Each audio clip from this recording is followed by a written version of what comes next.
Bueno, hola a todas y todos, muchas gracias por estar aquí. Quiero agradecer especialmente a la Red EOL y a la Universidad de las Américas por invitarme, así como pues a todas las personas aquí en la mesa. Es un placer compartir este espacio con Jacqueline, con José Luis, con Emilio y con Concepción. Y bueno, pues bueno, el tema es ética del profesional sanitario frente a la eutanasia en prisión y pues en 15 minutos voy a intentar resumir y presentar lo que es una reciente publicación que está realizada tiene que estar saliendo en estas semanas, básicamente, está en Bioethics y está en Open Access y bueno, quizá ahora por el tiempo no me será posible ahondar en todos los detalles, pero allí podrán encontrarla. eh, Esta investigación sale a partir de un caso en concreto, que es el caso del pistolero de Tarragona, que ocurrió en el 2021, pero que digamos que la eutanasia de esta persona pues tuvo lugar en el 2022. Ahora hablaremos un poco sobre ello. Algunas premisas o salvedades que debo enunciar es que ahora voy a tratar principalmente los aspectos éticos, ¿vale? Los aspectos éticos desde el personal sanitario que se ve en la disyuntiva o también en la Comisión de Garantía y Evaluación, por ejemplo, que se ve en la disyuntiva de decidir entre conceder o no la eutanasia a este tipo de personas con las características que el contexto carcelario implica.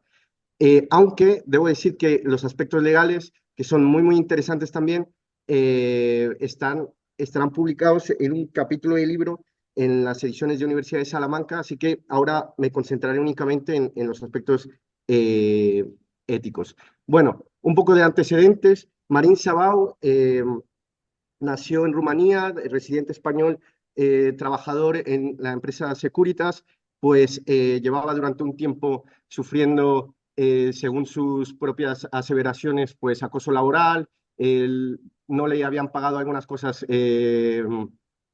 que le debían y en fin, tenía muchos problemas con sus compañeros de trabajo. Un mal día decide enviarles unos correos electrónicos con frases amenazantes como voy a salir en las noticias con ustedes, no me queda otra, haré la justicia con mis propias manos, no quiero matarles, les dejaré jodidos, no estoy loco, lo he planeado a la perfección, si me acorrala la policía, la cosa acabará mal, no tengo nada que perder.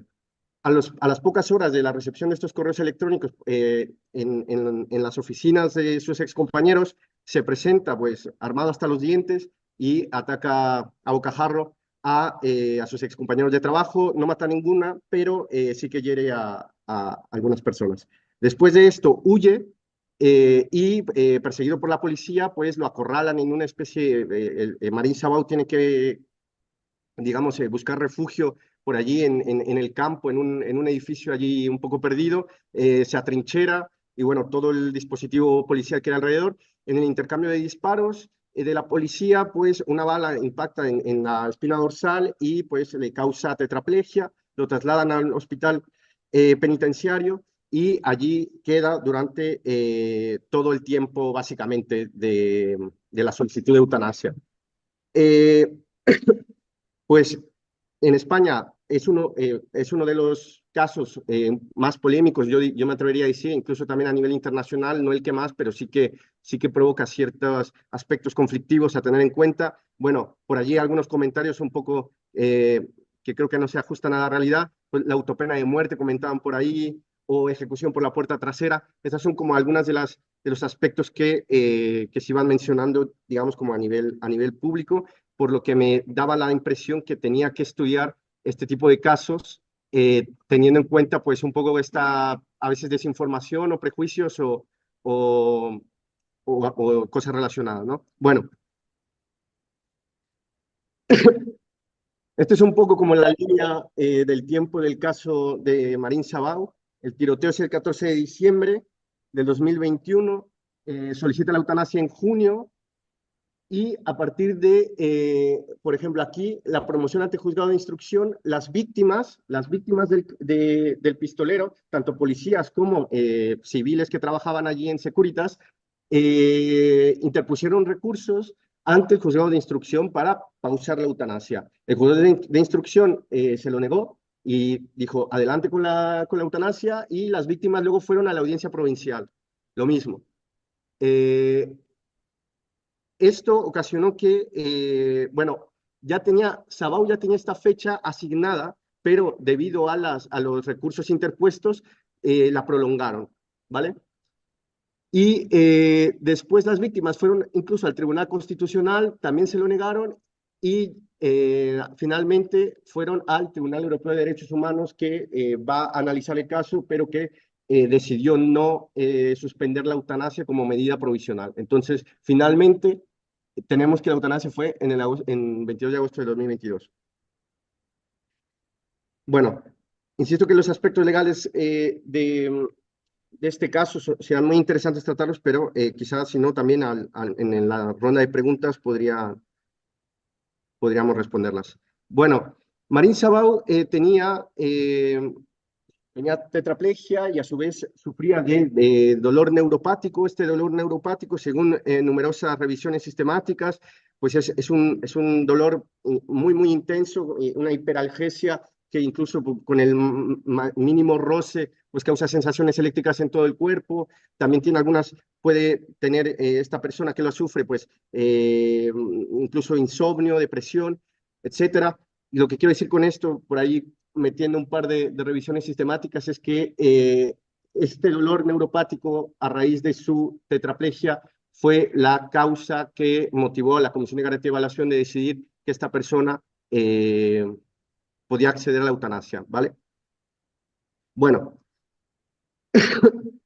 entonces, digamos, presuponiendo que todos los aspectos legales fueron adecuadamente tenidos en cuenta, yo ahora lo que les propongo es analizar como lo que se menciona en la literatura especializada con respecto a cuáles son los motivos éticos o qué perspectivas éticas se pueden tener a la hora de atender este tipo de casos, ¿vale? Entonces, todos los entresijos de los recursos y los argumentos jurídicos constitucionales de las víctimas y el derecho a la víctima a una justicia efectiva y demás, los dejamos aparcados, y ahora por tiempo me centraré un poco en estos aspectos. Básicamente hay como en la literatura dos grandes argumentos o perspectivas, a favor de que las personas en prisión accedan a la eutanasia. Una, son argumentos basados en el principio de autonomía, que bueno, son desde la bioética, ¿no? Tenemos ahí este principio y que es muy intuitivo quizá, y ahora lo explico un poco rápido, y las deficiencias que yo le veo, que son las que menciono en el artículo.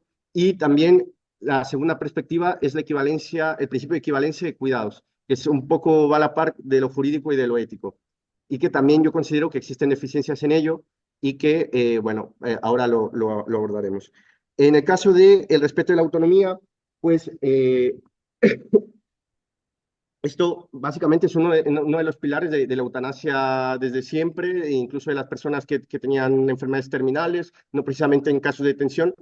Pues el respeto a la autonomía, si tiene capacidad de decisión y competencia, pues, y es mayor de edad, pues se considera que es un argumento importante para poder concederle la eutanasia.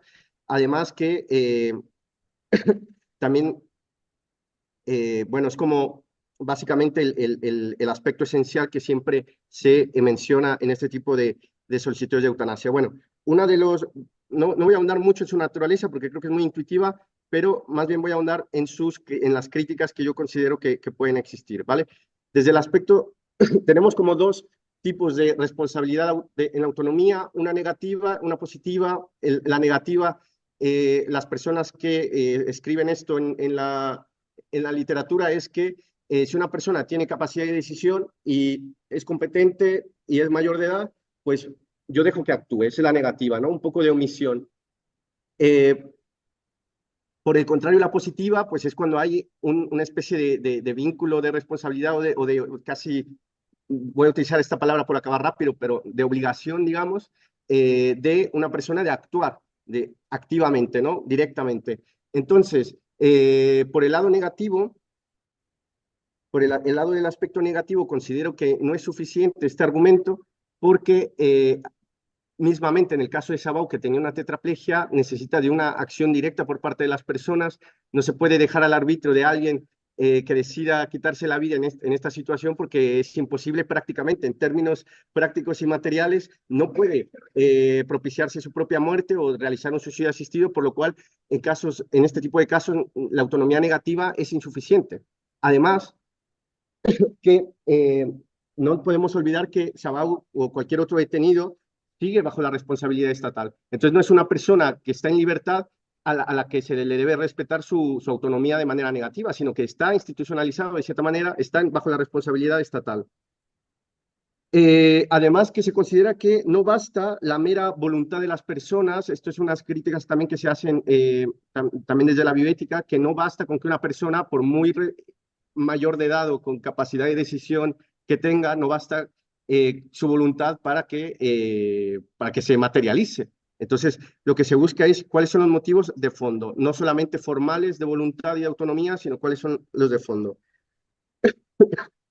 Luego, eh, además que también si el personal médico simplemente dejara que cometieran suicidio asistido a las personas con autonomía en prisión, también podría haber un riesgo, digamos, que no exista una buena muerte, como lo que nos explicaba Emilio, que la idea no es solamente que las personas se quiten la vida, sino es que tengan una muerte digna, indolora y, bueno, con el mayor confort posible. Entonces, por lo tanto, la autonomía negativa de solo dejar a los prisioneros que tienen una enfermedad que cumple con las características de la ley para recibir la eutanasia, dejarlos a su suerte, que realicen suicidio asistido, como de hecho en algunos países es posible, en Suiza el suicidio asistido es legal y ha habido personas en prisión que han solicitado esta práctica del suicidio asistido, pues que no es suficiente, ¿no?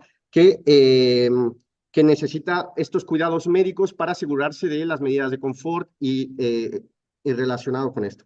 Bueno, por el lado del aspecto positivo, bueno, también Emilio lo mencionó, está siempre el fantasma del juramento hipocrático, ¿no? De las obligaciones de las personas, del personal médico, de no causar la muerte, de no causar daño, de no maleficencia. Entonces, por lo tanto, claro, la persona que tomó la solicitud de Sabau, pues pudo haberse encontrado con estos dilemas éticos. Y arriba, que no se ve muy bien, pero ahí introducía un